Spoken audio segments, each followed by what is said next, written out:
Beijing میں چین کی شاندار فوجی پریڈ کا انعقاد کیا گیا، جس کا آغاز تاریخی چوک پر گہری خاموشی سے ہوا۔ توپوں کی گھن گرج نے ماحول کو لرزا دیا، اور ہر حرکت، ہر قدم اور ہر اشارہ اعلیٰ درجے کی ہم آہنگی کے ساتھ پیش کیا گیا۔ 10,000 فوجی شریک ہوئے تاکہ اس جنگ عظیم کو یاد کیا جائے، جس میں چین نے بے پناہ قربانیاں دیں۔ تاہم، آج کا دن صرف ماضی کی یاد نہیں بلکہ موجودہ قیادت کے مستقبل کے ویژن کا اظہار بھی تھا۔ صدر شی جن پنگ نے فوجی پریڈ کے شرکاء سے خطاب میں کہا کہ چینی قوم ایک عظیم قوم ہے جو کسی جبر سے نہیں ڈرتی اور خود انحصاری کے ساتھ آگے بڑھتی ہے۔ ان کا کہنا تھا کہ چین کی نشاں ثانیہ ناقابل روک ہے اور امن و ترقی کی جدوجہد ضرور کامیاب ہوگی۔ پریڈ کے دوران اہم عالمی رہنما بھی شریک تھے۔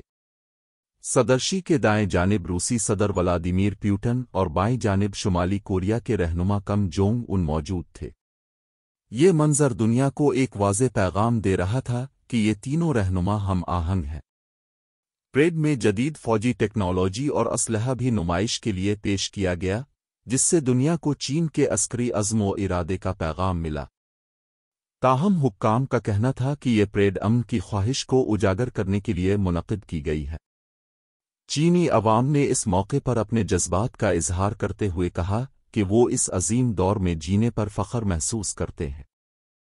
تقریب کا اختتام امن کے کبوتروں کی پرواز سے ہوا۔